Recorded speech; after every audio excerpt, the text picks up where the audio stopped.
अब बाबा के बुलडोजर का एक्शन मध्य प्रदेश में भी दिखाई दिया है और ये साफ संदेश दे दिया है कि जो उपद्रव करेंगे, जो शांति को भंग करेंगे, जो अवैध कब्जा करेंगे, उन्हें बख्शा नहीं जाएगा।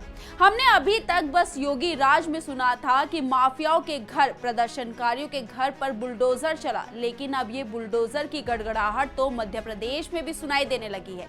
और आपको ये जानकर हैरानी होगी कि इस बार बुलडोजर कांग्रेस के पूर्व जिला उपाध्यक्ष हाजी शहजाद अली की आलीशान कोठी में चला है, जिन्होंने अवैध तरीके से जमीन पर कब्जा किया हुआ था। वैसे तो कांग्रेस ने इसे हिंदू मुस्लिम का रूप दे ही दिया है, लेकिन सच क्या है ये आपको आयन भारत बताएगा। हम आपको बताएंगे कि आखिर कैसे इन नेताओं ने मध्य प्रदेश में विरोध प्रदर्शन के नाम पर थाने में पथराव किया और जब इनके घर में बुलडोजर चला तो उन्होंने इसे हिंसा से जोड़ दिया, लेकिन अवैध जमीन पर आलीशान बंगला बनाया हुआ इस बात को स्वीकार नहीं किया।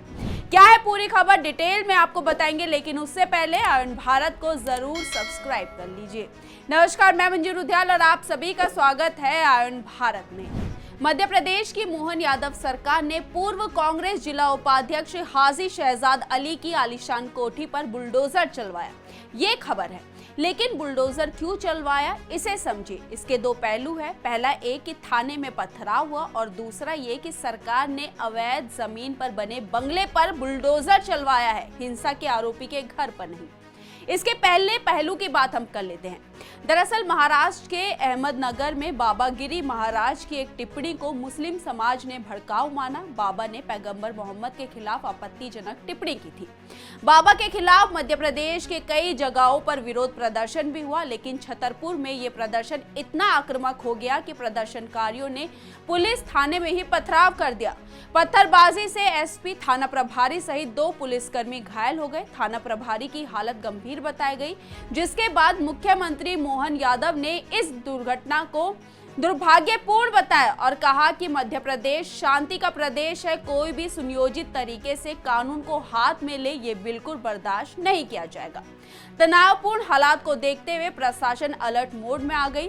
बता दें कि लगभग 200 लोगों की भीड़ मध्य प्रदेश के छतरपुर पुलिस स्टेशन के सामने इकट्ठा हुई और मांग की कि बाबा गिरी महाराज के खिलाफ एफआईआर दर्ज की जाए। पुलिस ने इस पर कहा कि चूंकि ये घटना महाराष्ट्र में हुई है, इसलिए यहाँ एफआईआर दर्ज नहीं की जा सकती, क्योंकि वहाँ पहले से ही मामला दर्ज है। इस पर भीड़ आक्रामक हो गई। उन्होंने टाउन इंस्पेक्टर अरविंद कुजूर को गालियां देना शुरू कर दिया।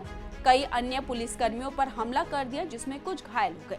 जिसके बाद पुलिस ने एक्शन लेते हुए 40 से ज्यादा लोगों की पहचान की और 150 से ज्यादा अज्ञात लोगों के खिलाफ एफआईआर दर्ज कर दी।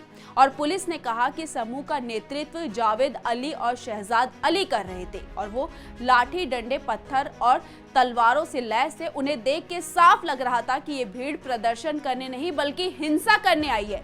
इसका पहला पहलू ये था। अब दूसरे पहलू पर बढ़ते हैं, यानी कि दूसरे पहलू पर बात करते हैं।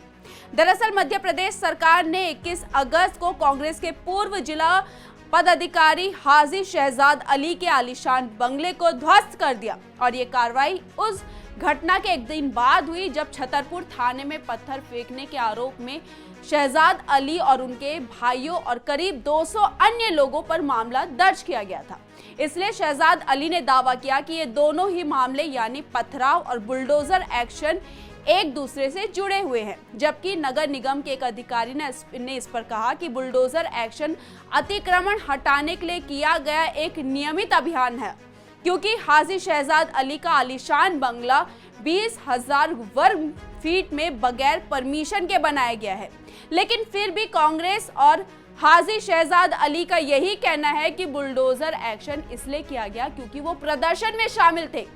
इसका जवाब भी कलेक्टर ने दिया। कलेक्टर पार्थ जायसवाल ने कहा कि यह एक घर आरोपी का था। परिवार के 4 अन्य सदस्य भी वहां रहते थे जिन पर मामला दर्ज किया गया है। लेकिन यह कार्रवाई इसलिए की जा रही है क्योंकि घर का निर्माण नगर निगम से उचित अनुमति के बिना किया गया है और करीब 15 दिन पहले नोटिस भी जारी किया गया था। इसके अलावा यह एक जल निकाय के 200 मीटर के दायरे में है और इसलिए इसे ध्वस्त किया जा रहा है। इसका पथराव वाली घटना से कोई भी संबंध नहीं है, कोई भी लेना देना नहीं है। यह अतिक्रमण हटाने का एक नियमित अभियान है और हमने पूरे जिले में ऐसे 5 अतिक्रमण हटाए हैं, जबकि इस पर शहजाद अली ने किसी भी तरह के नोटिस दिए जाने से इनकार कर दिया। शहजाद अली ने साफ कहा कि हमें कभी कोई नोटिस नहीं दिया गया और ना ही मेरा घर किसी जल निकाय के पास है। यह एक इलाके के बीच में है और एक झील लगभग 1.5 किलोमीटर दूर है। झील के किनारे एक पूरा इलाका है और मेरा घर इस इलाके के दूसरे छोर पर है।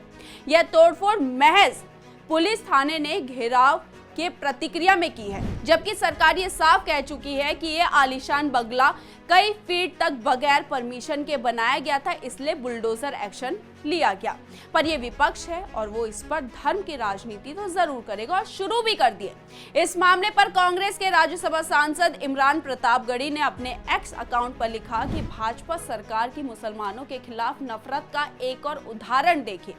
उनकी राज्य सरकारें बहाना तलाश कर मुसलमानों का घर तोड़ रही है। संविधान की शपथ लेने वाली मोदी सरकार इस बुलडोजर के नीचे हर दिन संविधान को कुचल रही है। जल्द ही इस मुद्दे पर सुप्रीम कोर्ट का दरवाजा खटखटाऊंगा। जबकि बीजेपी प्रदेश अध्यक्ष वीडी शर्मा ने कहा कि उन्होंने जिस तरह का आतंक मचाने का काम किया, ऐसे गुंडे, ऐसे अपराधी छतरपुर में एक कदम भर नहीं चल सकते, किसी को भी नहीं छोड़ा जाएगा। बता दें, हाजी शहजाद अली छतरपुर के पूर्व सदर और कांग्रेस पार्टी के जिला उपाध्यक्ष है। वह करोड़ों की संपत्ति के मालिक है और मुस्लिम समुदाय में उनकी अच्छी पकड़ है। उनके बुलावे पर हजारों लोग इकट्ठा हो जाते हैं, जैसे कि 21 अगस्त को भी हुआ। घटना के बाद से ही हाजी शहजाद अली फरार चल रहा है। अब आप खुद देखिए कि शहजाद अली ये कहता है कि उसके घर पर बुलडोजर इसलिए चला क्योंकि वो पथराव में शामिल थे, जबकि पुलिस का इस पे साफ कहना है, मध्य प्रदेश की सरकार का साफ कहना है कि जिस जमीन पर घर बनाया गया था वो अवैध जमीन थी, सरकारी जमीन थी। और अगर आप आरोपी नहीं हैं, अगर आप ठीक है, तो फिर क्यों फरार चल रहे हैं शहजाद अली? उन्हें सामने आना चाहिए, अपना बयान देना चाहिए, अपनी सच्चाई को दिखाना चाहिए। लेकिन ये वही बात है कि अपना आरोप छुपाने के लिए वो फरार चल रहे हैं। इस पर आपकी क्या राय है? अपनी राय हमारे कमेंट बॉक्स में जरूर लिखिएगा और इस वीडियो को ज्यादा से ज्यादा शेयर कीजिए। धन्यवाद।